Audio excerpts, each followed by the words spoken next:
Well, I wonder, who do you relate to in today's scripture reading? Is it the Pharisee or the tax collector? My guess is that most of us would say the tax collector, probably because the Pharisee comes across as self-righteous.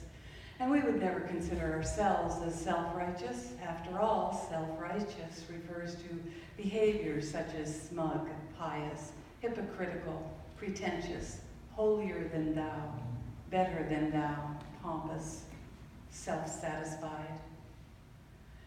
If we did feel any of these, we'd have to see ourselves in a negative way, wouldn't we?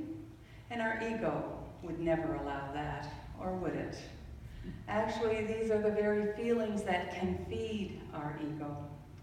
During my research this week, I came across this prayer of thanksgiving. Dear God, we are grateful that we are not like other families we know, people who don't know you enough to offer thanks to you, families that have fallen apart and so they never gather around the table anymore. We rejoice that we went to church this morning to do what all people should do, render thanks to you as the giver of all good gifts. Compare this to the Pharisee who said, I give you thanks, O God, that I'm not like others, greedy, crooked, adulterous, and even like this tax collector. I fast twice a week. I pay tithes on everything I earn. The Pharisee was not so much grateful to God as he was grateful only when he compared himself to others. There, but for the grace of God, go I. How many of us have thought and said that? I have. How many of us have thought that we're probably better than the other person? You know, we have these condescending attitudes. Well, the moment we begin to compare our lives against the lives of those around us, well, it doesn't take long before the focus becomes what we do, how we act, what we achieve. The Pharisee sees his status before God to be a result of his own actions, his prayers about what he is doing. On the other hand, the tax collector is ashamed of his actions, his prayers about what he has done. The value of our lives and the many activities in which we engage gives our lives that quality and becomes the taking off point in our assessment of life. We become judgmental of others and their behaviors. Our ego tells us that what and how we do things is superior to that of others. What we heard in this morning's reading is that as Christians, we need to take a serious look at our attitudes towards others. For those who lift themselves up will be lowered, while those who humble themselves will be lifted up. For some of us, it is only when we mess up in a big way that we gain the humility of the tax collector. And those in recovery programs call it hitting rock bottom. Major mistakes are sometimes required to help us to see our need for grace and forgiveness. How seductive it is to trust in ourselves that we are righteous and we regard others with contempt. This is feeding the ego. We do our good duty and follow the rules. We serve the church and the world in so many ways. Hooray for us. Boo for those who do not follow the rules as we do, those who work in detestable, those whose work is detestable, who should not be allowed to sit in the same pew with us.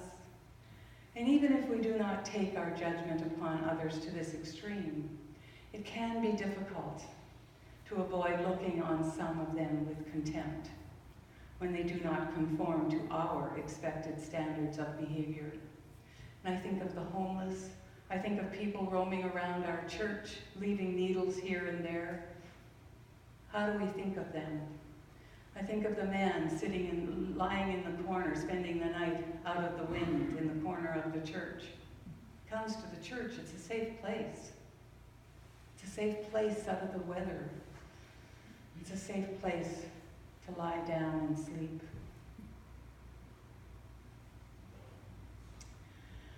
But when we take a serious look at what we think and say, we may realize that we know better than this behavior, these thoughts. We're able to celebrate the liberation that comes through leaving behind false things that were once a source of meaning and comfort. Recently, we've been approached, actually a couple of years ago we were first approached, but recently we're approached by the Lutheran Church, who have made inquiries about the possibility of sharing this building space with us. And I'm not talking about downstairs, I'm talking about our space upstairs. We have a belief in the United Church that all are welcome, and damn it, that's what I believe in my heart. All are welcome. I don't care who you are. I don't care if you believe in God or not. All are welcome.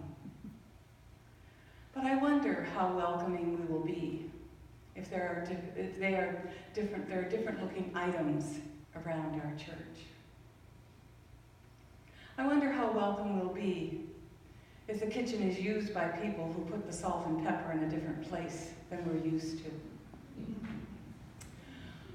Or they're using our pots and pans, and even our coffee and tea in the urns. How welcoming are we going to be? If we are open and accepting of sharing this building space where all are welcome, then we will, with love, be open to new ways of doing things.